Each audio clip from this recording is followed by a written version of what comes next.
Ladies and gentlemen, welcome back to Doctor Who Reviews, filmed in front of a live studio audience. This week, well, we weren't quite sure what we were going to be doing because Kat gave us a mystery. Only it turns out it wasn't much of a mystery, we just weren't paying much attention because it was Dragonfire, and she took this signpost about it was Dragonfire last week, where she said put up a picture of Dragonfire, and I didn't get the hint somehow. Yes, Honestly, I know. y'all are just stupid. I know, we're dumb. We are very, very, very dumb. Yeah, basically. Yeah. I mean, my excuse was I was doing lawn care all day, and I was relaxing on the podcast with a mild alcoholic beverage. I don't know what Rainiac's excuse was. I Stupidity. have none. I was... Cat! Holy shit. So yeah, it is Dragonfire, another Sylvester McCoy story.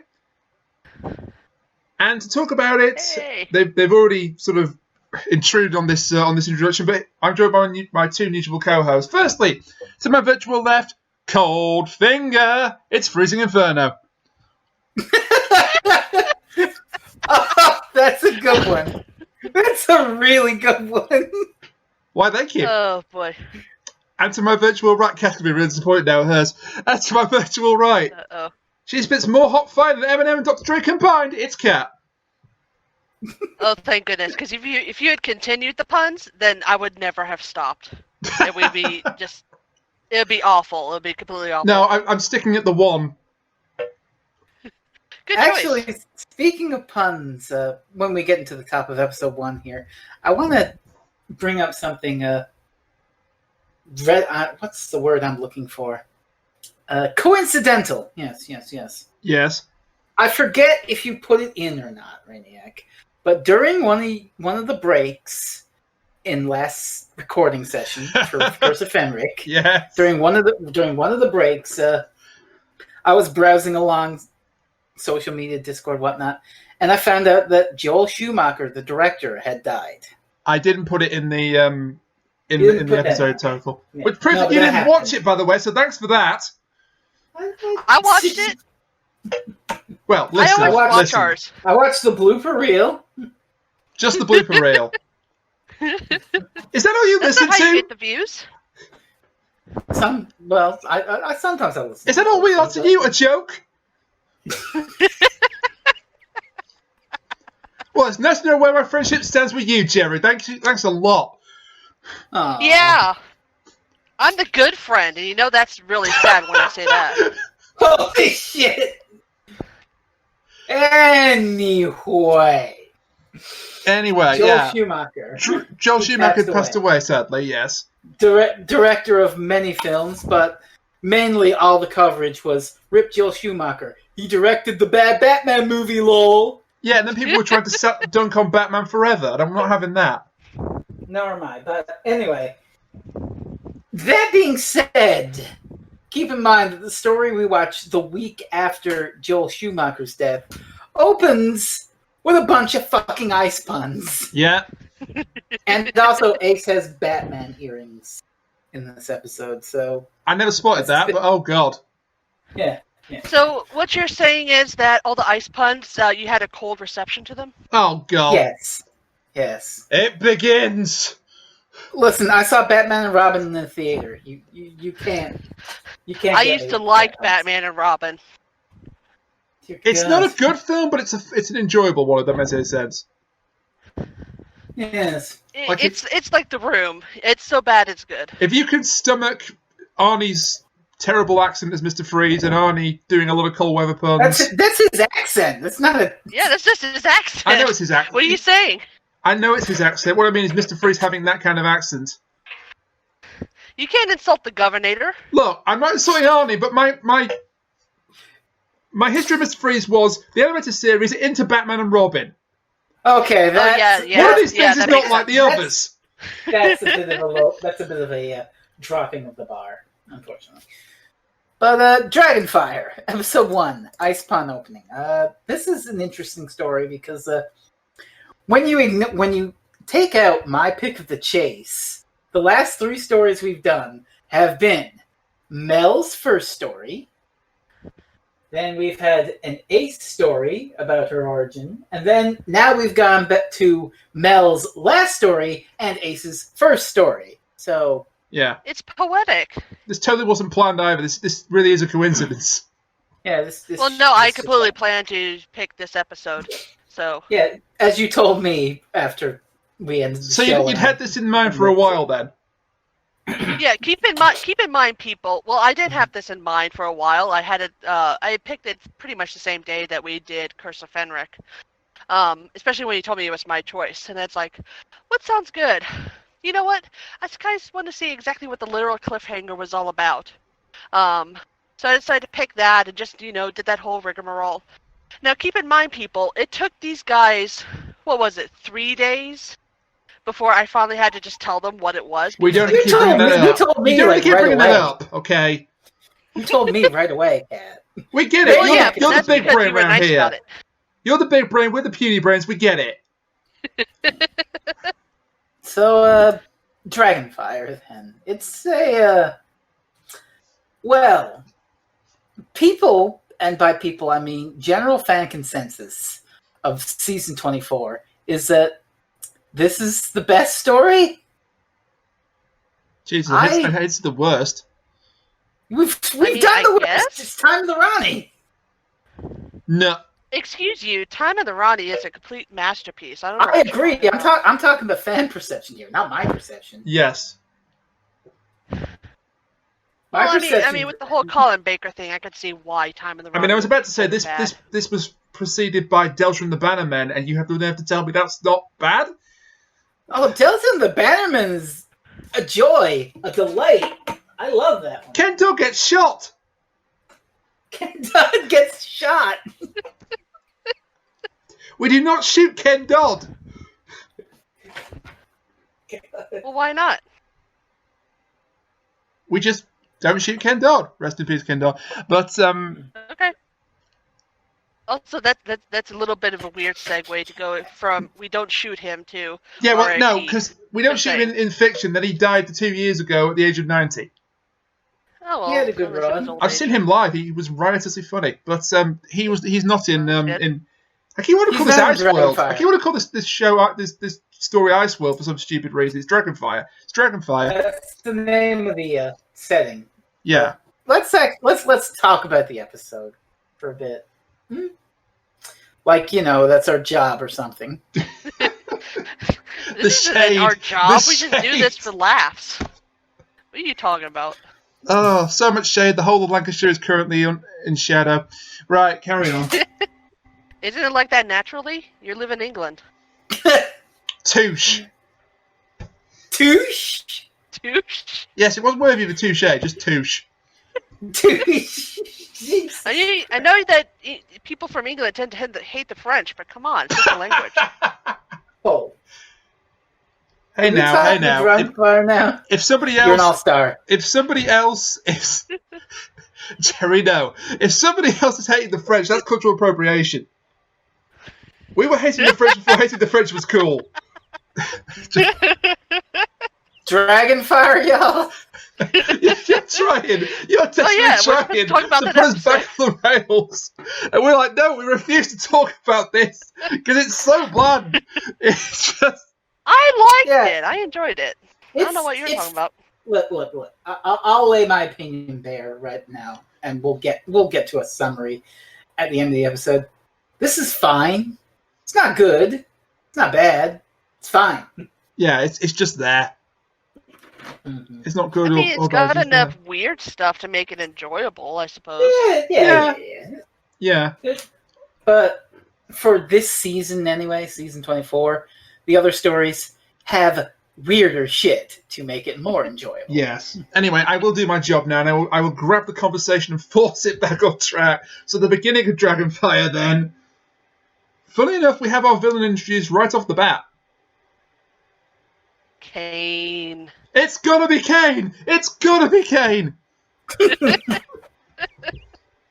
I'm pretty sure I think this is very sure. I can't even fucking speak right now. I'm pretty sure this is a Citizen Kane homage. That name. It could be. Because apparently all the other guards are like named after obscure film theorists. From Seriously? what I look, yeah, this is just some. Wait, there's a film theorist called Belzash? Balash. Belash? Apparently. Okay. It's All right. Well, if you say so. Given a certain scene in episode, what the hell episode is that? God, is it 2? It must be 2. It's the one I think you're thinking of. Yeah, I think it's 2. Yeah, episode 2. I just had to. Given the conversation we have in episode 2, I think the writer had a film like. Is there a nicer word to say than pretension? No, that's about the right word. Yeah. Yeah, with all due respect. There's just this weird aura of pretension and film critique and whatnot. I can put this shit in because I can. I'm intellectual. Now, where's my rubber monster suit? But That explains the discussion on philosophy in one of the episodes. Yeah. That's exactly what I'm talking about. When we get to that bit, I love that bit. But yeah, it's something. Let's So Kane is introduced. He has bought these crew members from someone. We get Doctor Who veteran Tony Asobo turning up as one of Kane's men. He was also in one of the Dalek episodes, the one with the Mavellians. Destiny. Yeah, Destiny. Thank you. He played one of the Mavellians, and he was also, of course, in the modern era. He was one of the poor astronauts in Kill the Moon. Oh dear. Of all the things good. Good. Great. Well, yeah, he was let's in the talk more episode, about Kill the Moon. Why it don't makes we? sense bringing him up. Come on now. I can't believe Ice World was an egg the entire time. Oh God. I will fly somehow to Canada and smack you for that joke. You don't stop. You do not reference Kill the Moon. Good luck. It's all right. She'll just put a mask on. She'll be fine. I will find a small 2-seater plane that has a 6-foot distance between me and the pilot. So just a plane then, because that's. Just a plane. You shouldn't really be 2 meters away from the pilot at all times anyway. So in 20 minutes we've gotten what, a minute and a half into the episode. Shut up. This is gonna be a podcast. I can tell. Hey, this is your fault. You brought up Kill the Moon. You know my feelings on that. I'm staying silent because it wasn't actually have to brought up Kill the Moon, but I'll go with it. Well, you know what, Kat? You know what, Kat? We'll make it even, okay? Yeah. Lie of the land. There. These mercenaries have been sold. No, we're not to Kane. even because I hated Lie of the Land too. One of the mercenaries manages to escape, but he goes into the restricted area, which is a massive mistake on his part. Well, it's not going to get done otherwise. No, you're doing good, Rainier. Continue. One of the mercenaries escapes into a restricted area. The troops don't go after him because he's as good as dead anyway. Here's where we first see Kane. He freezes him to death. It's classic Doctor Who, so it's not even a freeze to death. It's just like Kane is so cold that touching your face kills you. Now, where have I heard that before? Oh shit. Yeah. Oh, goddamn. Is there anything original Chris Chibnall's come up with? No. Well, I could have told you that. Kane is just Tim Shaw. Oh, Christ. But humanoid and just a shit. Well, let's be fair. Tim Shaw was also humanoid. He just was also covered in teeth. All right. More humanoid, not with blue skin.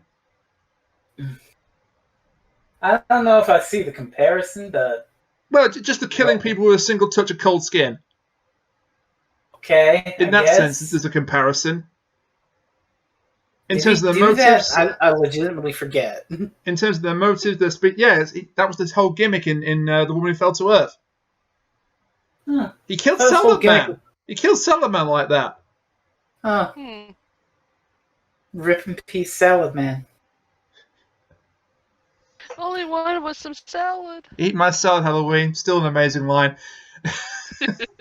So from here, we get into an interesting little predicament for me as part of this show, because once we cut to the Doctor and Mel arriving on on Ice World, which is a settlement on a planet called Svartos. Yeah. Svartos. Yeah. They head into a cafe and they meet up with a guy who I know and who the contemporary audience at the time would know, but neither of you know. No. And once again, I have to delve into Trial of a Time Lord lore. Yes! You know you love it, really. Yes! Because I didn't even know that he was part of Travel of Time Lord. This is the best day ever. So this character, Avalon Glitz, he shows up in the first and last episodes of Trial of a Time Lord.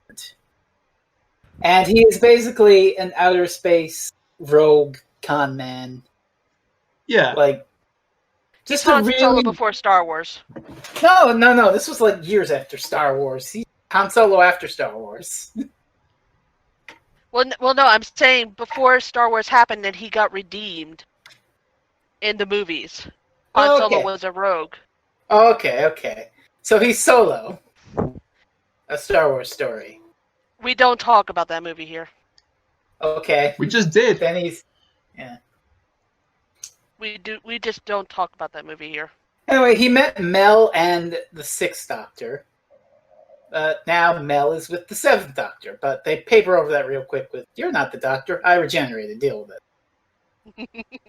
Also in this cafe is the introduction of Ace. Yay! She's a waitress. She is here. indeed. And yeah, leaning forward. Oh, Jesus. And leaning forward, Ace ended up on Ice World thanks to a time storm in her bedroom, which retroactively was retconned to be the work of Fenric. We went through this last week. It wasn't a retcon. Okay. We just didn't have all the facts at the time. That's not a retcon. All the facts. Fair. We're going. Yeah. Otherwise, you think that Vader being Luke's father was a retcon? It is. No, it isn't. It's just that Obi-Wan's not telling Luke about it. That's not a retcon. In the interest of time, I won't argue with you on this point. Well, good, because I'm right. Wait, why does he think that it's a retcon? I don't know. I'm arguing the point. It's not a retcon, and Jerry says it is. So It's definitely not a retcon. it can't be a retcon because it's just because we, the audience, were not alert to the fact it was established canon. It was still established canon. It just hadn't been shown yet.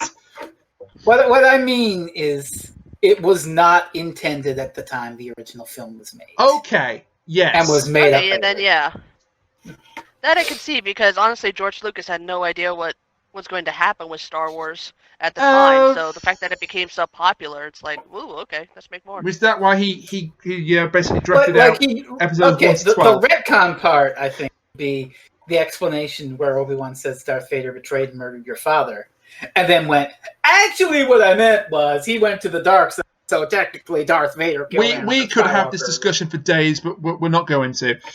Let's instead talk about Dragonfire.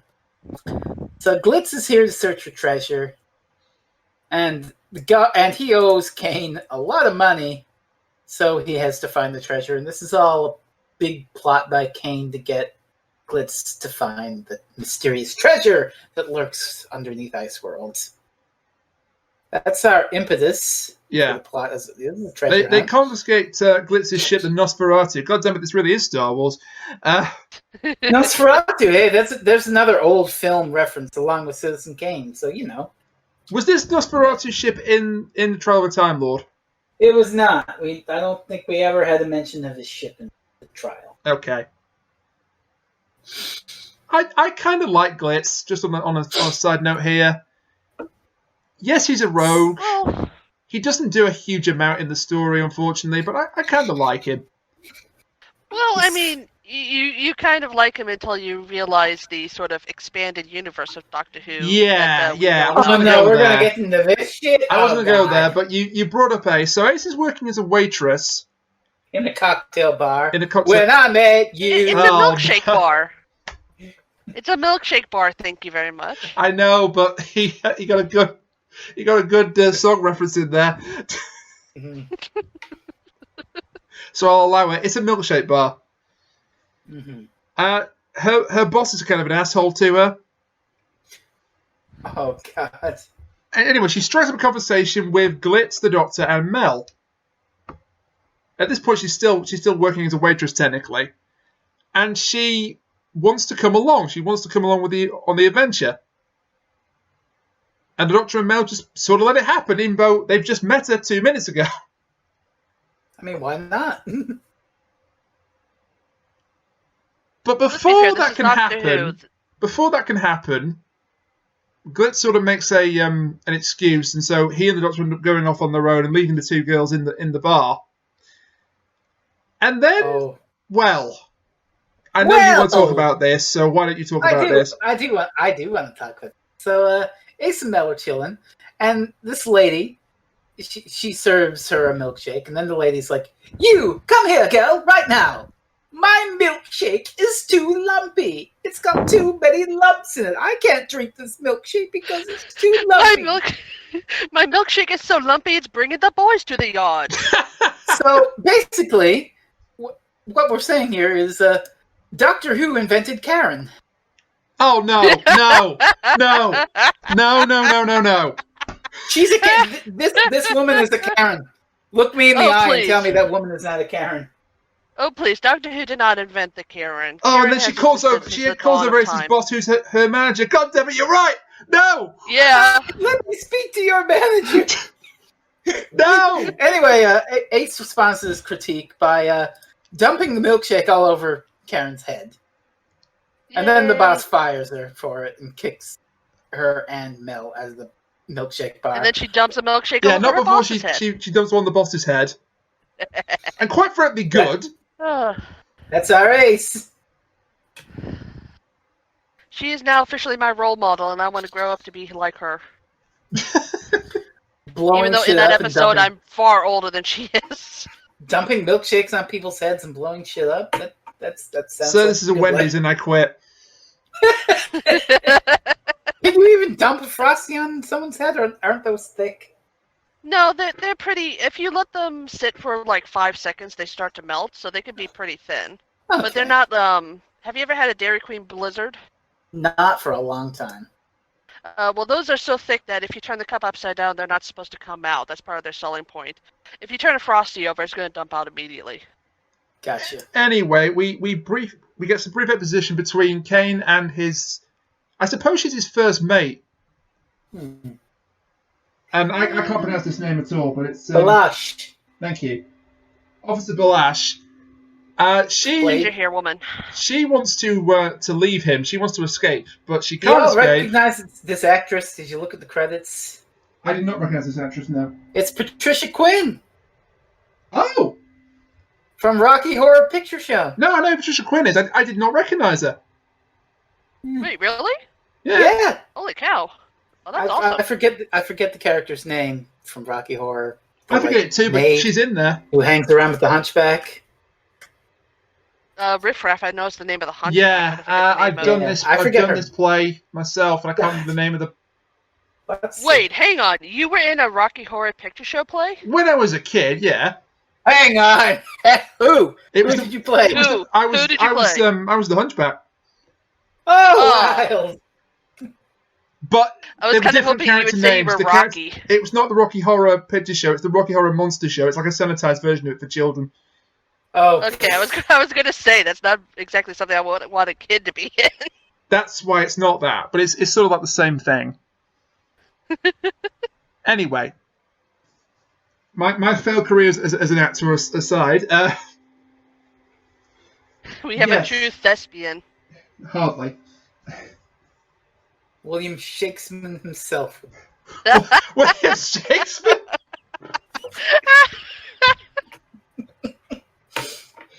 Oh my god, that's completely from me. Anyway, Officer Belash. Belash. I'll get it right one of these days. Let's just call her Belle for right now. It Officer works. Belash. Officer Bats in her belfry. She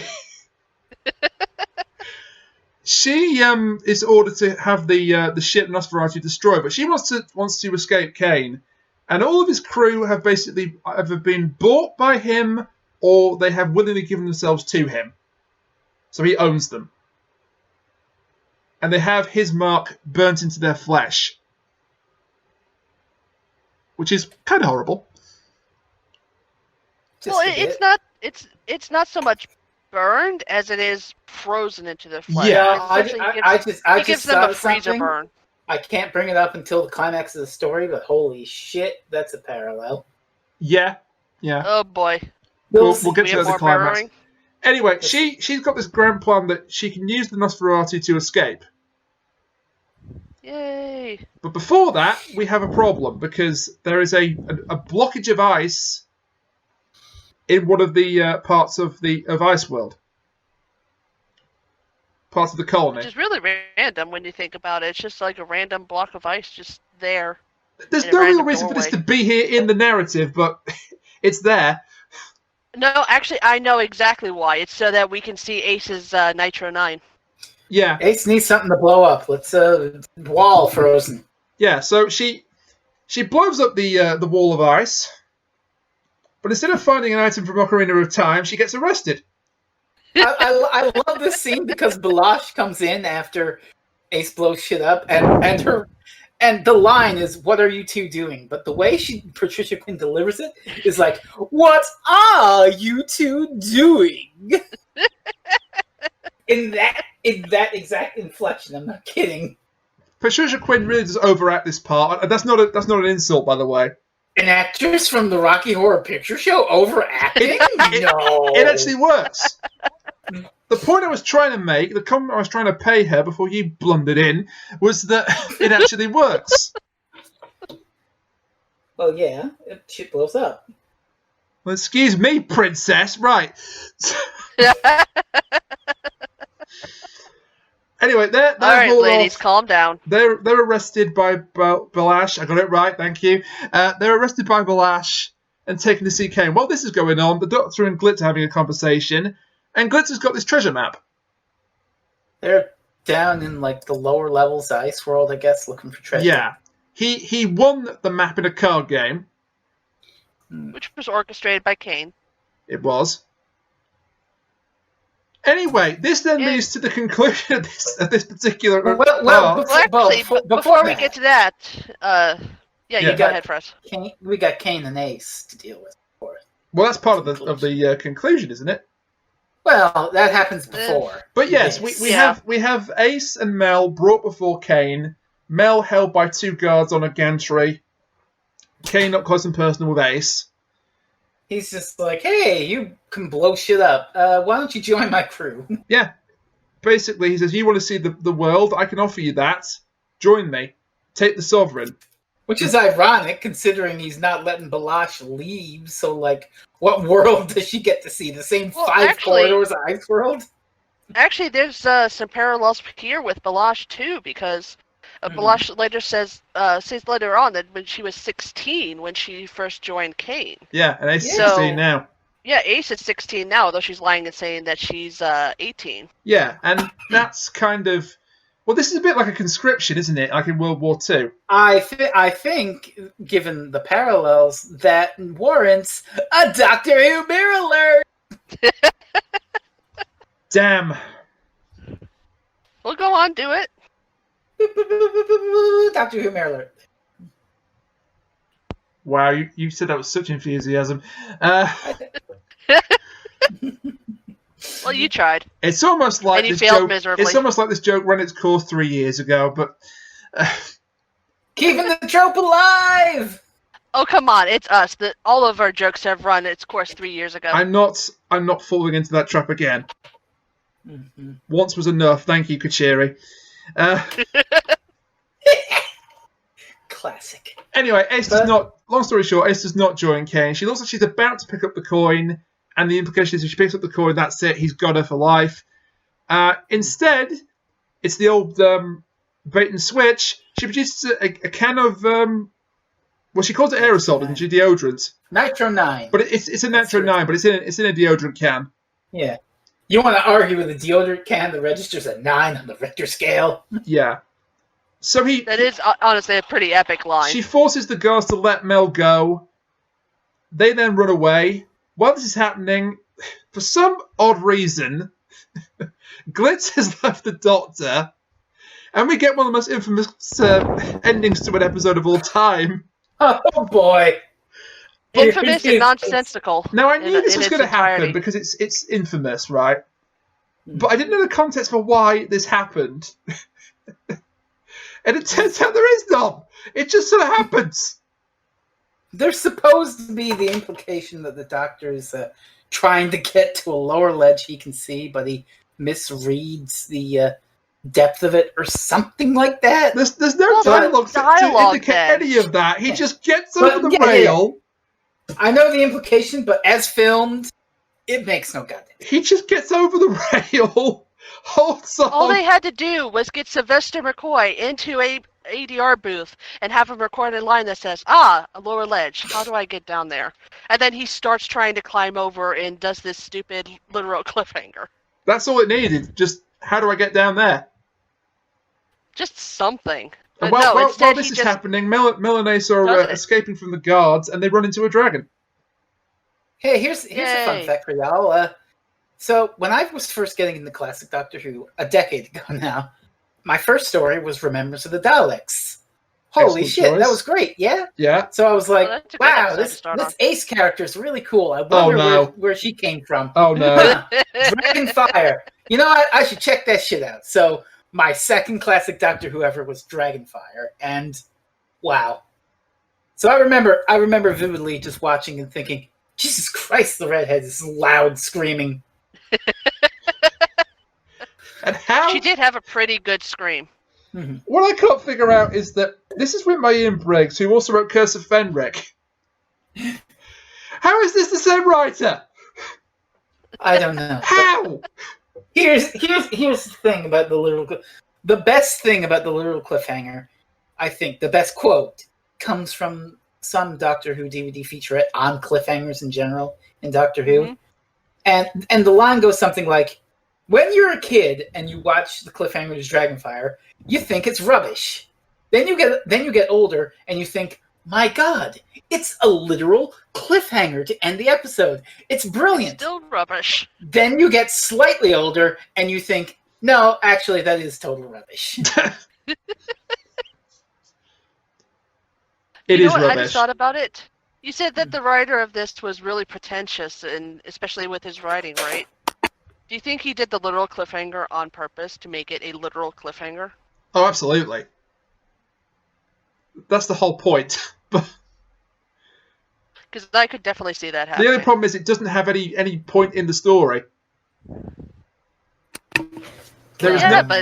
There is no narrative reason for him to be hanging off that cliff. There is no reason for it to happen. Realistically, what point do cliffhangers have except to get you to watch the next episode or read the next line?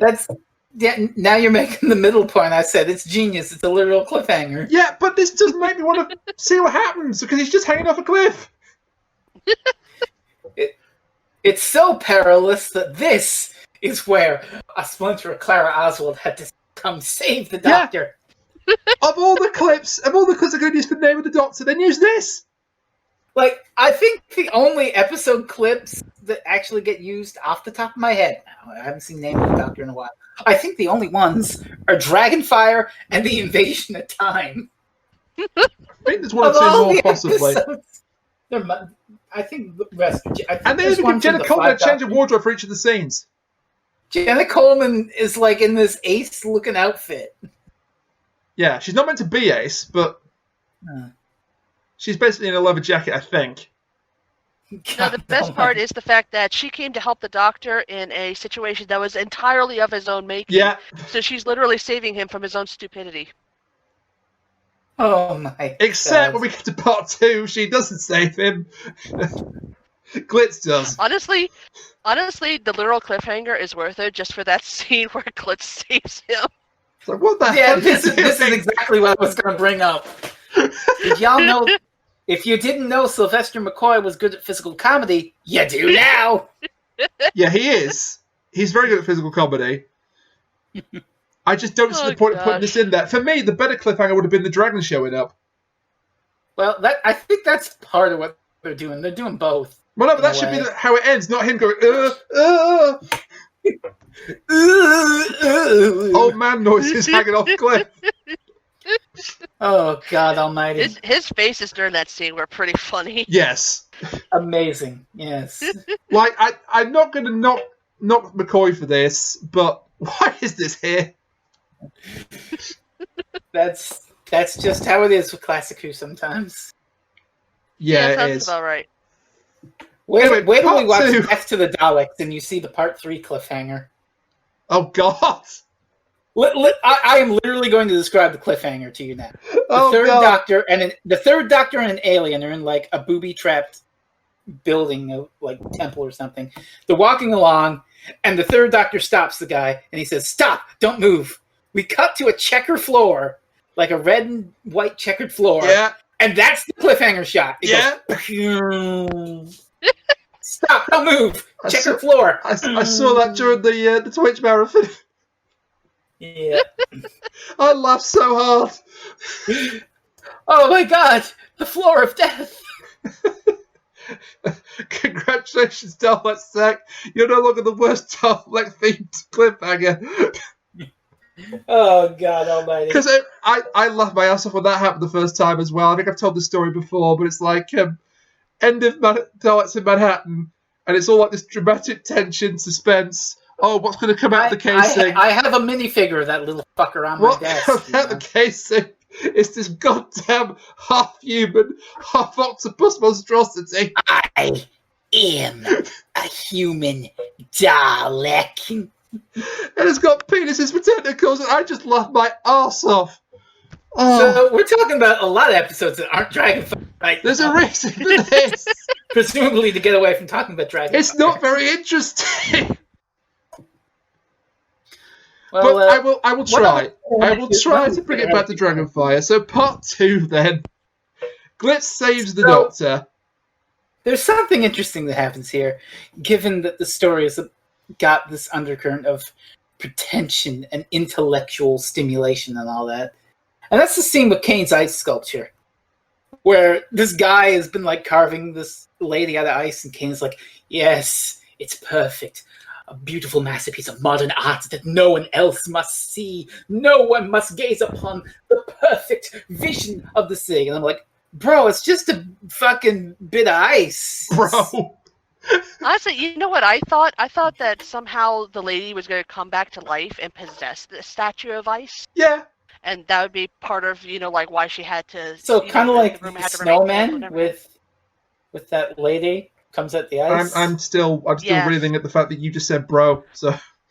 God almighty. Essentially, yeah. It just seems a little bit of a waste to have this dude for, 2 episodes now, carving a statue of a lady made from ice. Around an ice-themed planet with a dude who has to stay cold or else he'll die. Yes. And yet nothing happens with it other than it melts and it slightly upsets him. And here's the thing, this sculptor, I forgot to mention this, but this sculptor had been present in part 1 as well. When the mercenary that's trying to escape bursts into the restricted area, he's there. He's still working on it. Yeah, he just doesn't react that much, but he is there.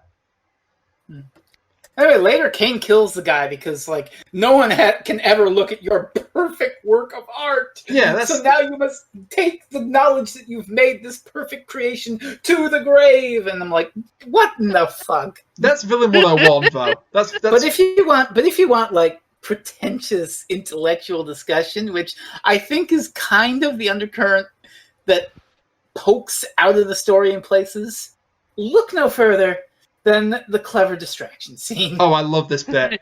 I don't like most of the story, but I love this bit. Glitz wants to get back to his spaceship, so he makes a trade with the Doctor, being a rogue. He'll give the Doctor the treasure map if the Doctor helps him get back to his ship. So the doctor agrees.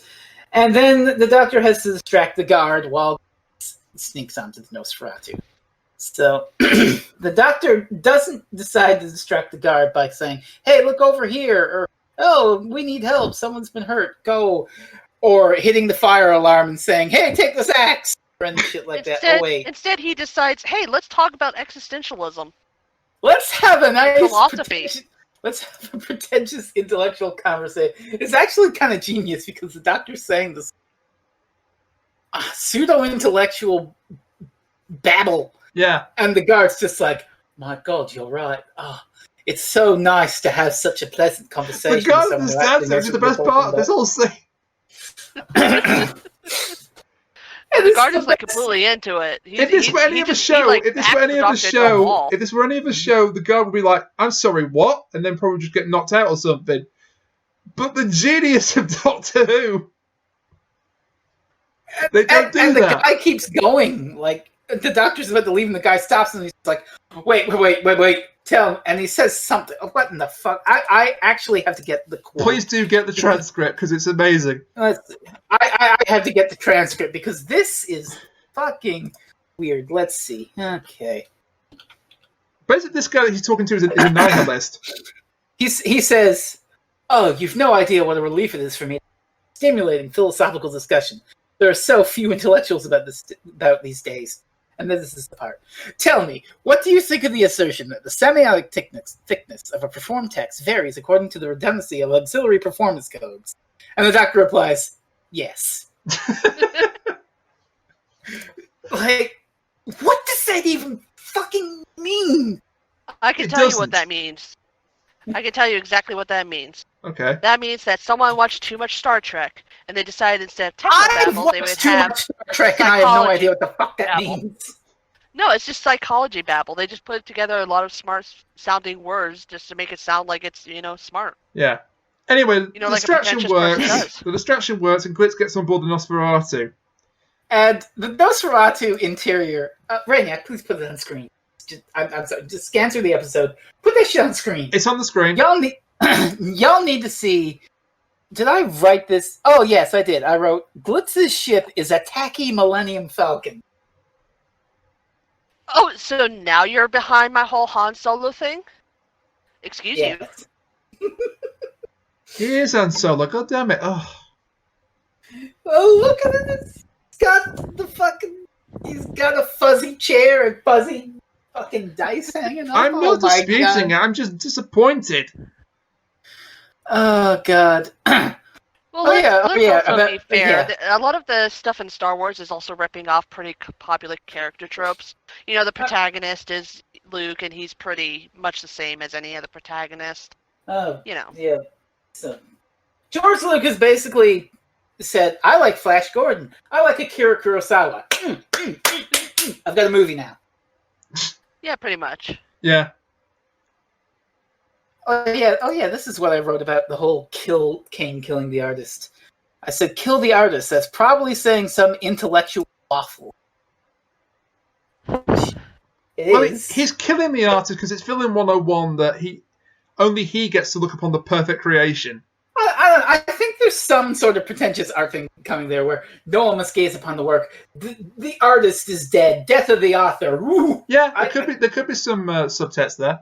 There's something there. I don't know what the fuck it is, but it's there. I like that. I'm sure soon we'll figure out something to put in there because there's some interpretation of this. But back on the not Millennium Falcon then. Unfortunately, they're not alone, the Doctor and Glitz. They've been trapped all the way by Balash. Balash. Did I get it right? No, Balash. I said Balash. Again. You said Balash. Balash, right. Just call her Belle. It's easier. So, they've been trapped here by Bianca Bale... fuck.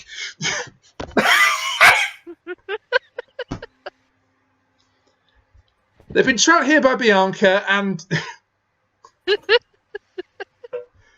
she basically wants the ship to escape. Only one of them can use it to escape, which is crazy, because it actually fits more than one person, but nobody told her. I mean, shit, this guy could be solved by Glitz just saying, I'll give you a ride. And here's the stupid thing. So, Glitz is supposed to just escape, right? Mm-hmm. The Doctor's like, that's not going to work. Pay off your debt to Kane. Which is a stupid idea. Because, A, Glitz can't possibly raise that money in 72 hours, and B, Kane's not going to let them go anyway. God, At least trying to From what she escape said- isn't...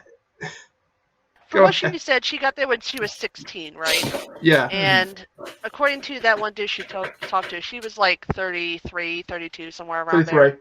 So by now, she has to have paid off her debt already. Plus, what debt does she even have? No, She it's decided different to for be her. employed by him. It's different like for a people life like debt. Glitz, where they owe him a debt, whereas his men and his officers, it's a life debt. Well, that's still stupid because He by now owns she them. has to have paid He it owns off. them. They are the collateral. I guess. It's still stupid to me, but Yeah. you know. And then there are the She was people that he's 16 and put in dumb. the deep freeze who he's sold. He's bought. And they're actually let out now, some of the people that were in the deep freeze. This is actually Glitz's crew, who he sold out, literally, for 17 credits, is it? Crowns. A man, of a woman's a woman, but 17 crowns a crew member, and he sends them after Melanace. While this is going on, the Doctor's convinced Balash that... You got it! Yay! Good job. The Doctor's convinced her that it's not going to work, so she has to come up with an alternative plan to get rid of Kane. Hey, Which, let's funny try enough, murder. involves getting Why rid of not? Kane. So she convinces another officer, who's played by the aforementioned Tony Asobo, to kill him. Oh, I'm going to be free of him. This is not a bad idea, a bad plan. The way they go about it is stupid. So, as previously mentioned, Kane has this ice coffin in the restricted area, which is also his quarters, that he has to go into periodically to lower his body temperature. Well, let's be fair. It's not just the ice coffin. It also seems that the entire room also has this cooling element to it. Agreed. So he's in there. While he's in there, Krakawa? Sure. Yeah, the character played by Tony Asobo, he raises the temperature, ostensibly to kill Kane. He does a terrific job because Kane immediately wakes up and kills him. Oops. Yeah, you think he would have put something on top of the lid so he couldn't get out, or got out of the room so he Or wouldn't run away be when he caught? got out of the room? When he got out of the coffin? Well, Yeah, instead he just stands there the entire time while the room is heating up. Leave. Don't just what stand really, there. He's what gonna really wake up makes and him be mad, what really makes him mad once he wakes up, is he's not so mad at the guy. He turns around and then his perfect work of art has melted. No, priceless art has been But it's fine because he can just commission the sculptors to make it. Oh wait, Oh, wait! yeah. You killed the artist because of your pretentious cockwaffle. yeah. So Maybe that's the message that the dude was trying to send. that's if the you- subtext right there, isn't it? There Yeah, we if go. you go through and try to pick apart pieces of art the way that he did, you eventually, kill the artist, quote unquote. And then eventually, how are you going to enjoy the thing that you have left once you have picked it apart? Was this a giant metaphor about death of the artist? So Sure, basically, let's go what with we've that. established here is that Kane is basically the equivalent of the Spanish restorers that destroyed Ecce Homo. Huh? The fresco of Jesus in the Spanish church, and they restored it, and it's Oh. his mouth going. Oh, no. I remember that. Oh my gosh. Well, guess what? It happened again. God kidding almighty. me? No. It happened again recently that they destroyed another. They restored another piece of art Was it the badly. same people? Or just a different No, it's just Spanish. Spanish restorers is basically a meme at this point. Spanish stores. Why are they trusting anyone in Spain with priceless works of art at this point? If I they're just going don't to keep know. covering them up and they're destroying them. I don't know, but they do. So we're describing basically. I don't know if I call it the B plot, but the A plot. Really, this episode is just the old Doctor Who trope about running up and down corridors. Yeah. Yeah. This is sliding very carefully along. We're corridors. discussing the B plot because the B plot is more interesting than the A plot. Well, the A plot is And then the Doctor and Glitz wander around the corridor some more and encounter the mysterious dragon.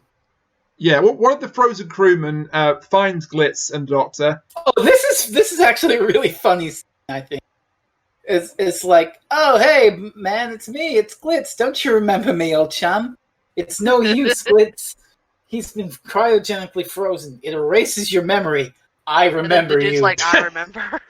and it's like, well, except in situations of extreme emotion. I remember how you sold us out. That wouldn't Wow. work. It's not even but- extreme emotion. He said specifically hatred or anger. Yeah. That Exactly. really wouldn't work. If your mind was white, your mind was white. But Glitz hated he hated Glitz that much. That's the one thing he held on to. That's a pretty funny joke. local man literally too angry to die. Anyway, I'm skipping ahead a little bit to the end. Yeah, well, at this point, Kane has now killed Brittany bitch, and he kills her. He basically says, I've changed my mind. I release you from your service," and then freezes her to death. And Yes, freezes her to death. actually, I want to bring up a little nitpick that was in one of the books I read about Dragonfire. Just my boning up. Kane is minus 193 Celsius. That's how he needs to survive. The average temperature of the human body is like 37 Celsius. Kane touching a human should be like you touching a hot stove. Yeah, And he just casually does it. or being engulfed in liquid nitrogen. Or being engulfed in liquid nitrogen. Yeah. Anyway, we get some backstory on Kane thanks to the dragon, who's actually friendly. Yeah, he's a good guy. Doesn't really want to... He's a good guy. This was a surprise. The And- dragon is actually not evil. And yeah, and here we see that in addition to the weird pretension, whatever the fuck, it turns out that Ian Briggs has seen the Richard Donner Superman movies.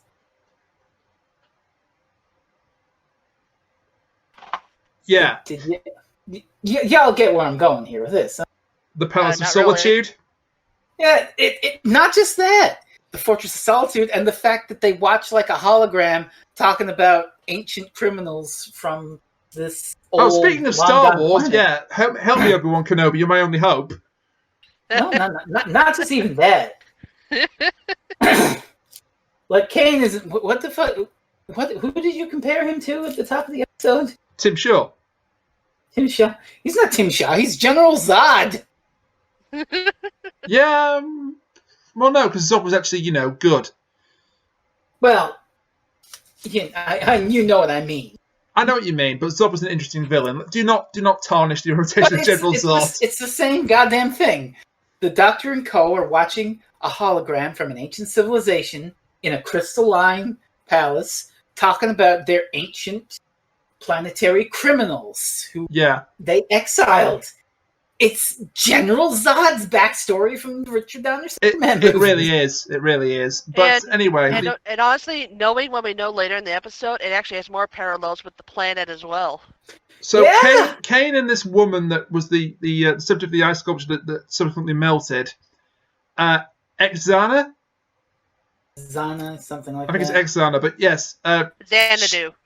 Xanadu. Oh, God. She kills herself to prevent herself from being punished, so Kane has to carry the can. He's exiled onto the dark side of Svartos, which is permanently frosty, so he can live. They don't just execute him there and then and save a lot of bother. No, this long plan of, all right, we're gonna exile him. Yeah, that worked out really well. It sure did. Anyway, that's his Kane's actually- plan. Well, I mean, it took Actually, him now- 3,000 years to get this far, so actually it did Yeah, work out true. pretty well. True. Yes. Although to be fair, now I'm more interested in more of his backstory than I am in anything that happens in Dragonfire, because I want to know how the heck he started this entire business of selling freezers or whatever. Like, God. who would go to an ice planet like this? After 3,000 years, I'm he's curious free. It's now. time to conquer Earth. Anyway, that basically is the cliffhanger to episode 2. That's why I brought it up. Yeah. Also, the dragon opens up its head. It's a biomechanical Yes. thing, and it's got a big glowy crystal in it. So that brings us to episode 3, which is the final episode, because Some Sylvester McCoy stories are only 3 episodes because they had to budget shit out. I'm actually glad this is 3 parts and not 4. Yeah. This does not deserve to be a 4-parter. No, it would have dragged on way too long if it was 4 parts. Anyway, skipping ahead, another movie that Ian Briggs is Aliens. Oh no. Oh, good. I'm not the only one who saw this. No. Not. There's like 2 distinct things. First, the design of the dragon is basically a xenomorph, but with a funnier head. It's like at one point he decides to send these 2 guards after him, or after the dragon, because he finds out that the crystal, this entire time he's listening to the doctor and Glitz, and he finds out that the crystal's in the dragon's head. So he sends these 2 guards after him, and the 2 guards are talking to each other. And the woman describes the extraterrestrial to the guy as having a scorpion-like tail. And being too big to solve. And they call it an ant hunt, too. And the fact that they're basically walking around the slip-slidey corridors with a tracking device. So it's beeping, and they're like, yes. Oh my god, oh, the monster's close. It's all around us. Yeah, they even do that scene. Yeah. Oh my gosh, and there's even a little girl like Newt. Yeah. Oh my fuck, yeah. This is an Aliens ripoff. Oh it's just my in this case, God. the alien is actually nice to the little girl rather than wanting to eat her. Yeah, this confused me, because at one point they're tracking the dragon. Mm-hmm. It doesn't look too much like a dragon, but it is a dragon. We're going to call it a dragon. They're tracking the dragon, and at one point he says, it's everywhere, it's all around us. And then the little girl turns up, and I thought, okay, are the little girl and the dragon connected somehow? It's not that, actually. The little girl is a red herring. It's like, look, there's a bit of a meme with me and a friend of mine 10 years where we called her the pointless little girl. Because episode 3 keeps cutting back to her. She's just wandering around Kane's place. She puts her teddy bear in Kane's ice coffin and stuff. And you think, okay, they're setting something up. Kane will retreat back to his ice coffin, but because she played with her teddy bear, it'll like kill him or something. That would have been amazing. No. Yeah. She's just there for padding. And it's like, we should probably explain that before this, at one point, Kane breaks out all of his mercenaries and has like this big villain speech of, this is the time. We're going to go around and cause havoc and chaos. Now go forth, my dogs of war. Ace's boss in the milkshake bar just gets shot in the chest. Good. Yeah, so he has them clear out the entire station. Yeah, and gets them all onto the Nosferatu. Yeah, he's shepherded them onto the Nosferatu. Which then launches and Kane blows it up. He just commits genocide, what the hell? Well, it's not genocide because they're all different races. So. The little girl survives because she was busy being threatened by the 2 girls and the dragon. Is also Milkshake Karen's daughter. Yeah, she's present when that scene happens, but... Which is weird because I remember seeing Milkshake Karen get run off by the guards, but then all of a sudden she's there at the end. She doesn't go into the Nosferatu. Where did she go? Her daughter. She just runs off screen, but Maybe she. Think that someone would have gone after her. She probably Karen talked to the guards. You can't put. I demand to see your manager. I demand to speak to the commander. You know what? It's not worth shooting her. Let's just move on. Oh, honestly, on the subject of shooting her, by the way, I actually would have shot her more just because she's a Karen. Something I forgot to mention when the 2 officers failed to kill Kane. This whole grand plan about turning up the temperature in his coffin so he dies. You know what would have worked out better? Shooting him? Maybe. You have guns? Maybe. Who knows? Anyway, he's at this point, everyone is dead apart from the 2 guards, the dragon, Kane, Glitz, Ace Mel, and the Doctor. And Milkshake Karen and her daughter. And the 2 guards are soon gone. Yeah, as is the dragon, unfortunately. They succeed in killing the dragon. Yeah. But the dragon had like a final defense in its crystal, like an EMP pulse or something. Yeah, massive power surge as soon as its head is cut off and opened up. Essentially, the dragon palpatines them. Yeah, basically. Well, that gets us to our climax. Just go. So, we killed it. Let's get out of here. She's like, I never leave a job half finished. You should have listened to him because you're dead now. Yeah. So let's get to the climax of this. Oh boy. Sorry. Kane kidnaps Ace for, like, no reason. Like, Ace goes back to her quarters for Nitro 9 and Kane is there. Quite Like, how he knew she was going to be there, God knows, but the plot yeah. contrivance fairy, who knows? Well, she wants to get more cans of Nitro 9 that she's got in her room. Let's be fair. He has listening devices all over the place. More than likely, he heard where they were going. Because, as far as I know, something we forgot to mention was that the map, inside of a seal that's on the map, there was a tracking device. And more than likely, that's also how Kane was listening to everybody. Oh, yeah. As far as I know, they didn't get rid of the map. So more basic villain 101. He kidnaps Ace and he will exchange her life for the crystal. He's even really like a stock villain here because he runs like a supermarket spaceship thing or whatever. He's just like, come, doctor, bring me the crystal. You can have the girl, but hurry while stocks last. Oh my god. It's Doctor Who versus the ice cream man.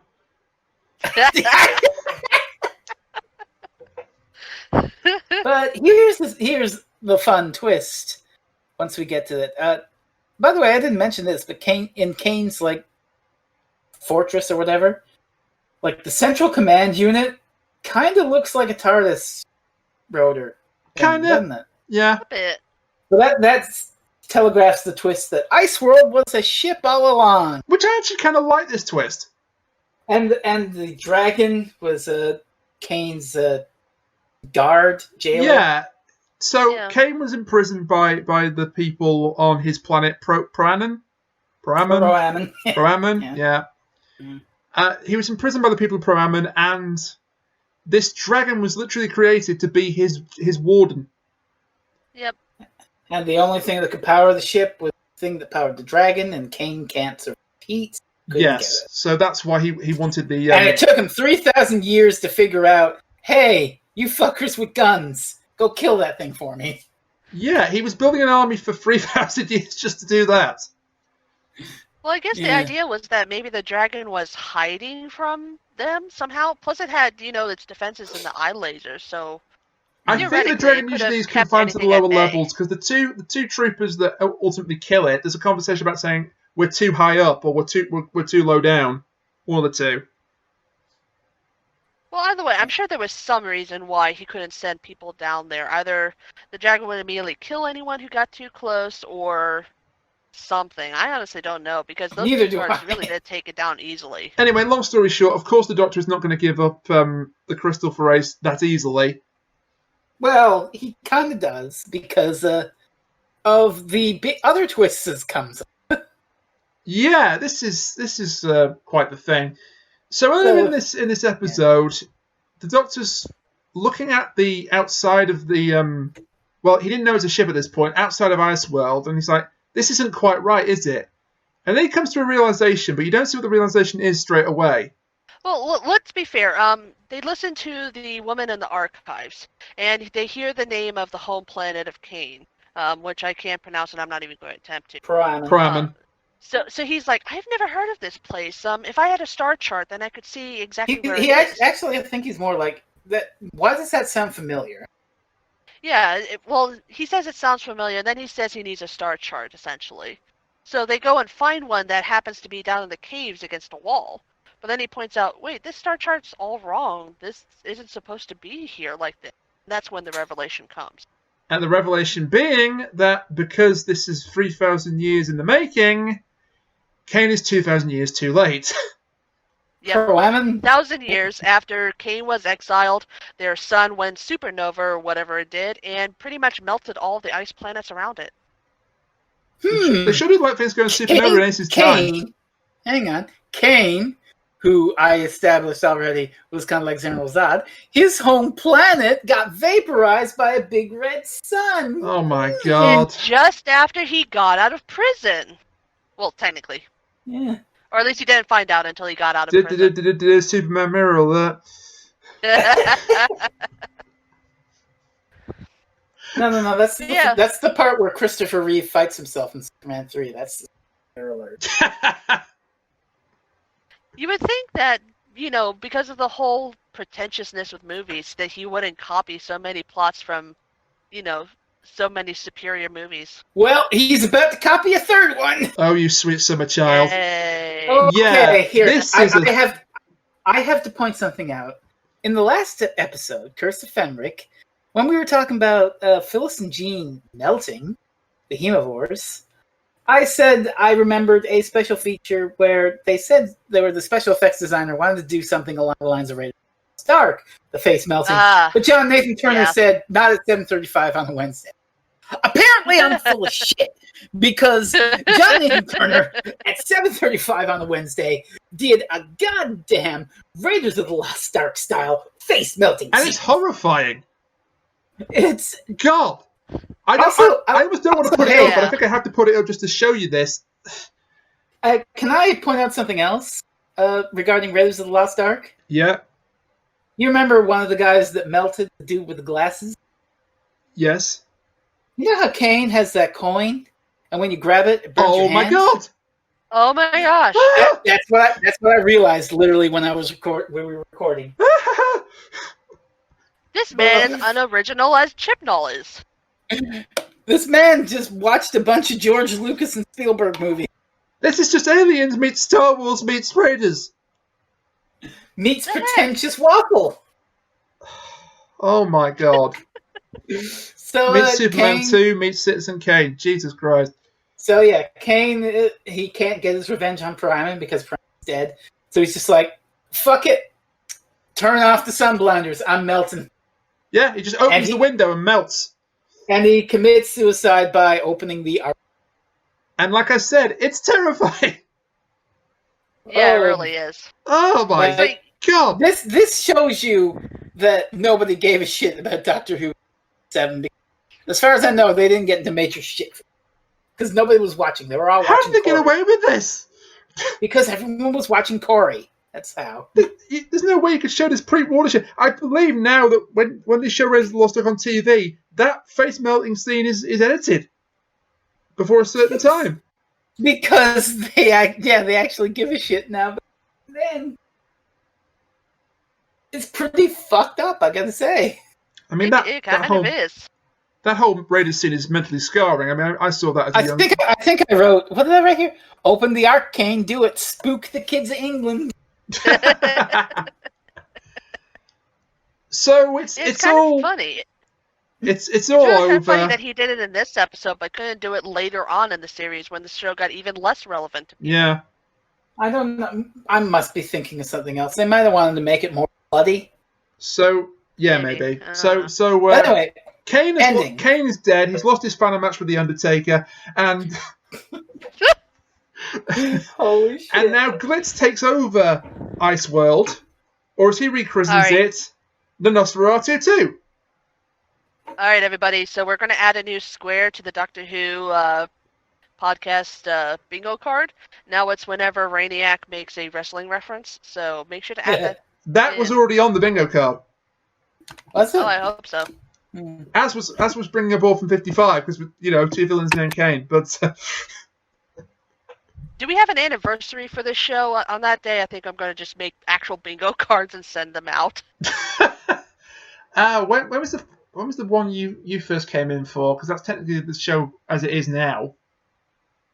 Oh, I don't even remember. That was Into the Dalek. That was 24. We've been doing this shit for 6 years. Happy 6-year anniversary. Hooray! And you know what? We still haven't done the latest series retrospective. Oh no, that's terrible. Oh no! I guess we'll have to get on that right away. Yeah, in about 5 years' time. Let's talk about the end of this episode. Yeah, so Glitz has taken over with the newly christened Nosferatu 2. But he's not alone. Is he going to drop Karen and her daughter off, or are they? He doesn't know they're there. Just imagine that he's just flying through space. That's the whole reason why Karen survives, by the way, because the implication that there'd be a lone orphaned child on board that nobody knew about is just too horrific. Yeah. So they have to but let can you imagine survive. Glitz flying around and all of a sudden, where are we going? I demand to see your manager. Oh my God. Well, to be fair, I'm sure that they have a ship somewhere because she leads the kid off and they're never seen again. And then Glitz is like, fuck it, and just drives the spaceship into a sun. But yeah, this is when Mel decides, well, my contract's up. Time to leave. This is so ham-fisted. So Yeah, it's actually kind of a. Yeah. we have to have a reason for Mel leaving and Ace, real name Dorothy, who actually is named in this. She actually says, "My real name's Dorothy." Why couldn't I remember that before? But yeah, never brought up again. But there it is. Well, to be fair, she hates her name, so. Yeah. I thought her name There's was one Dorothy part and where, not Dorothy, but yes. Yeah, there's one part that we didn't discuss where she's talking with Mel after they just escaped from the mercenaries, where she basically pretty much acts like a teenager, which is what she is. Was a really good piece of acting, in my opinion, for her. It's cute. Yeah. She's good. Where she's like, I don't have any parents. I must have come from someplace else. Otherwise, why would I have people who would name me Dorothy? And, why would I be on this planet? It feels so out of place. And it's like, that sounds like an actual teenager. Good job. Yeah. But Mel is trying to say her goodbyes to the Doctor because for some crazy reason she's decided she's going to go off with Glitz. There is no evidence of any kind of attraction between the two of them. In fact, Glitz is rather annoyed by the idea. Well, to be fair, he does look like the better half of the Tool Time from Home Improvement. Oh God. Okay, but here's the thing: if you're going to bring up expanded universe stuff, there's an implication somewhere that the Doctor psychically, like, Jedi mind tricked Mel into leaving, so he could truly become the Darker Doctor he does. Yeah. That's something that someone actually made up. There's something else in the expanded universe which we have to mention, unfortunately. Oh God! You know what? I have my own theory about Mel leaving. Fenric decided to comment and was like, you know what? We don't need her. She could just go away. Yeah, because Fenric did say that he'd been manipulating events since Ice World. Yeah, so there we go. It was Fenric. It's possible. It was Fenric all along, Austin. It was Fenric all along. Oh, son of a bitch! What? No, I'm mirroring you. Now, and take another drink. No, she made it, not me, so... That's technically not a drink. I think we should talk about that one thing that discovered at the end. We will skim over it. We'll skim over it. But basically, you mentioned that Ace was 16. Yes. It's not in the episode. Thank God it's not in the episode. They had some decency at least. This is from some work of fiction from writing. In the novelization of this episode, not only is it suggested that Ace is not a virgin, which is skeevy enough because she's 16. Yeah. It's Glitz that did it. Yeah. Thank God that didn't appear in the episode. When I first saw the episode, I thought, Maniac, she was of age at the very least. I have something for you to put up right about now. Is it you throwing up into a bucket? No. This is going to be my accurate reaction to that twist. Let's call it. Any second now. Come on. It's not a twist. Transgression. What? Thankfully, it's only in the expanded universe. Coming. Discord is a... Yeah.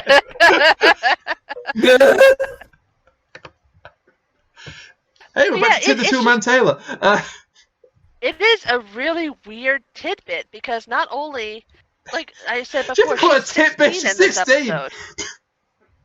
Well, I'm trying to downplay it a little bit because the implications are really, really dark. I know it's tidbit. Dark. You're all right, but it's very dark. God, it's dark. Yeah. And it's like before I went into this episode, I had no idea what Glitz looked like. I had no idea who he was, what he was, anything. And I had no idea that Ace was 16 at the time either. So when I went in and she went, I'm 18, I was like, oh no, they didn't. And then I realized who Glitz was, and it's like, seriously? This guy? This guy. What was the alternative? The boss or Kane? No. Just no. How about just not no doing sex it? At all? Yeah, just don't do it. Yeah, I agree with that, but don't imply statutory rape, essentially.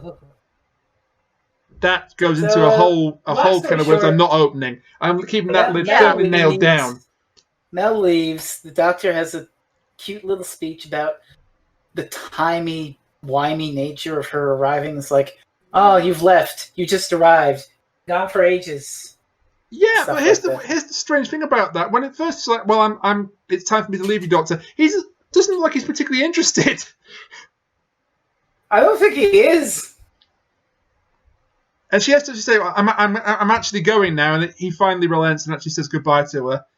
I mean, let's be fair. It's Mel. Yeah. Nobody was really that interested in her. Glitz takes his leave as well and shakes the Doctor's hand. Mel tags along after him. He's not very happy about this. Ace goes to follow them. Why? Ace goes to follow them, and Doc's like, well, where are you going? He said, well, back to Perryvale. He says, yeah, but how are you getting back to Perryvale? And we have the formal offer of her to travel with him. Hell yeah. And it's quite a nice little scene. So he says, just 3 rules. 1, I'm in charge. 2, I'm not a professor, I'm the Doctor. And the 3rd? Well, I'll think of the 3rd by the time we get back to Perryvale. And that was Dragonfire.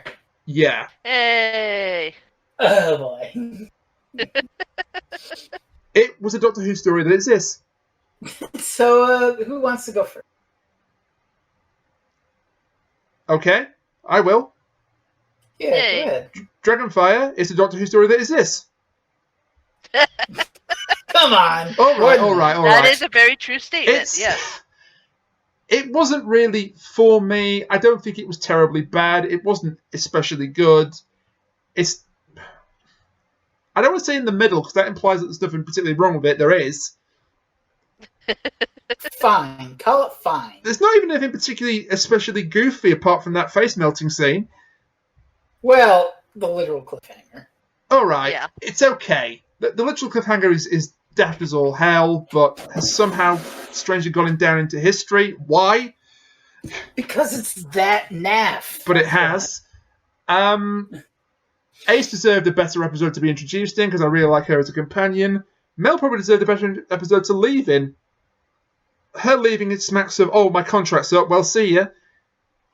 And, yeah, that's pretty much all I have to say about it. Yeah, I think I'm in the same boat there. It's fine.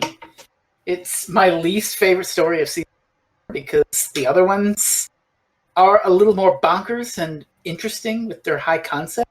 Just, well, watching it for this and having to write stuff down, a little more of it, it's basically a bunch of plot points from movies the author has seen mashed together, which can work with Doctor Who, to be fair.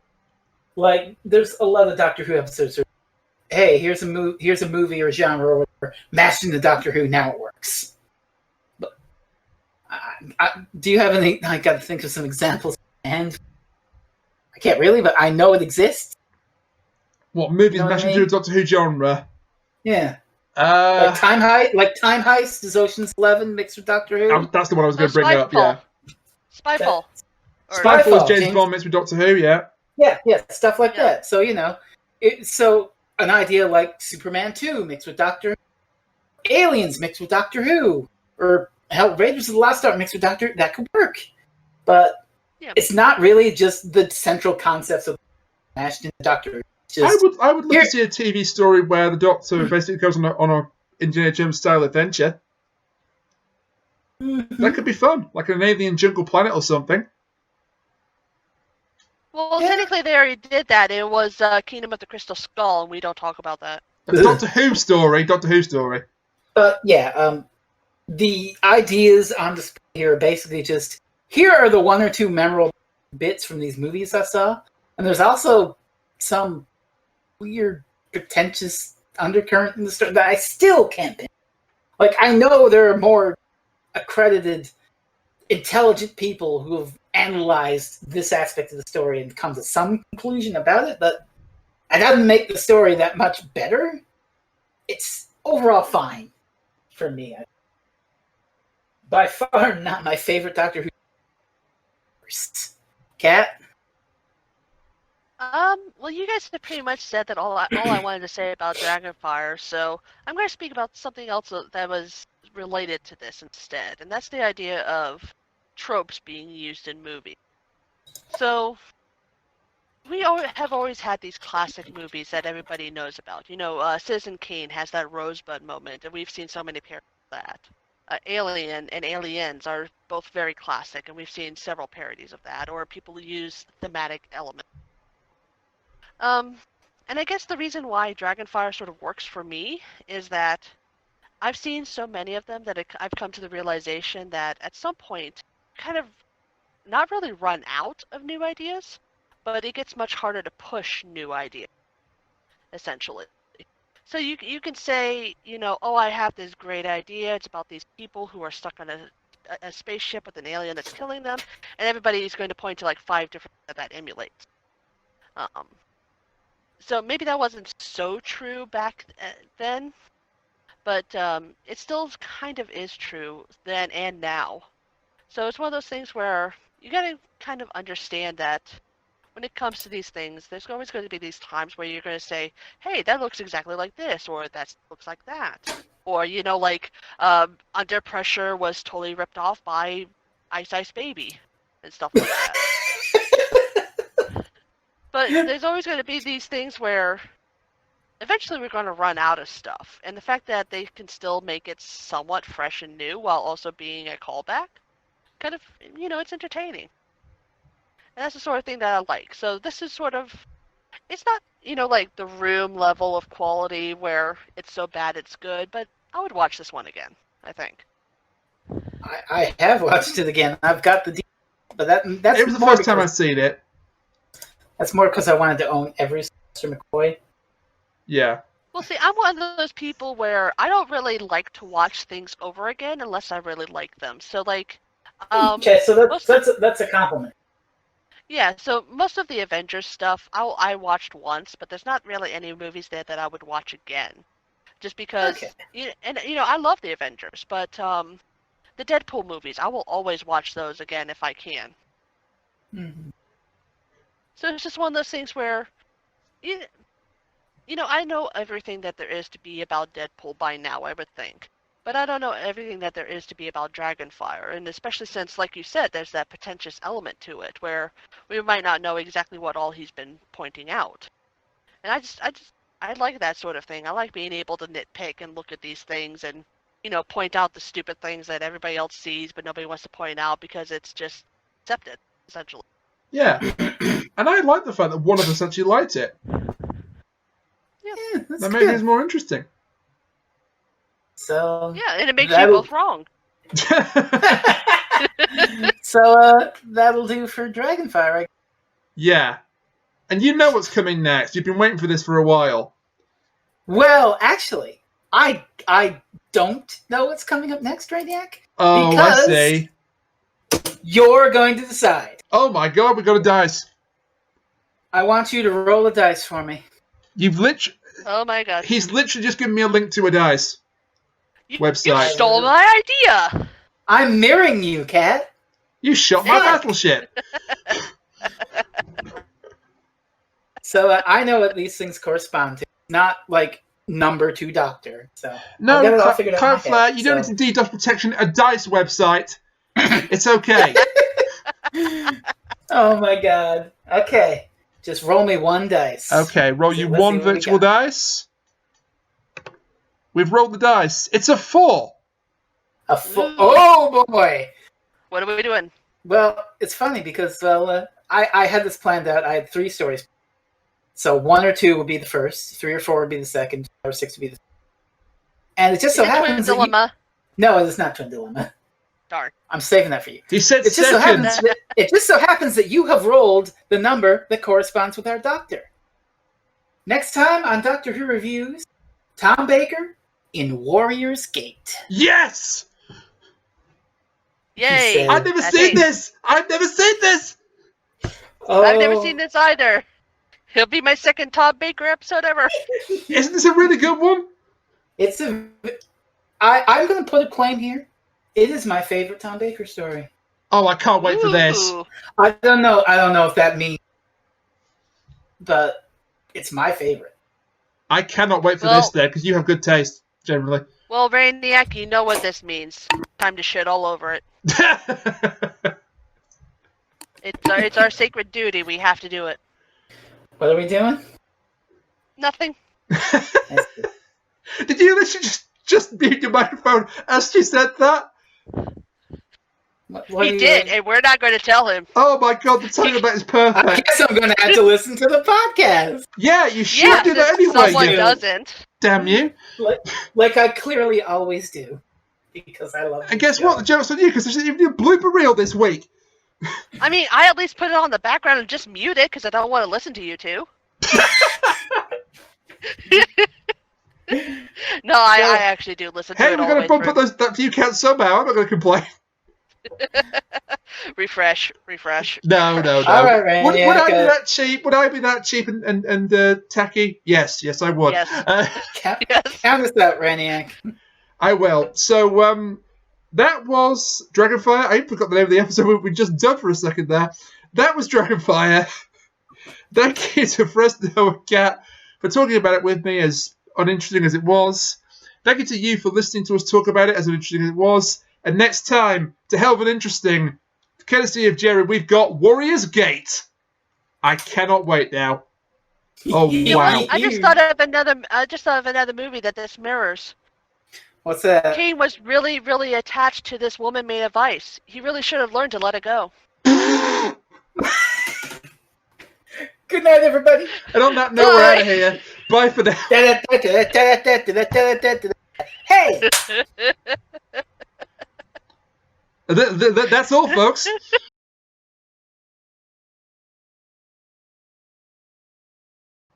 I'm only making the joke Dad. because of the thing. What the fuck?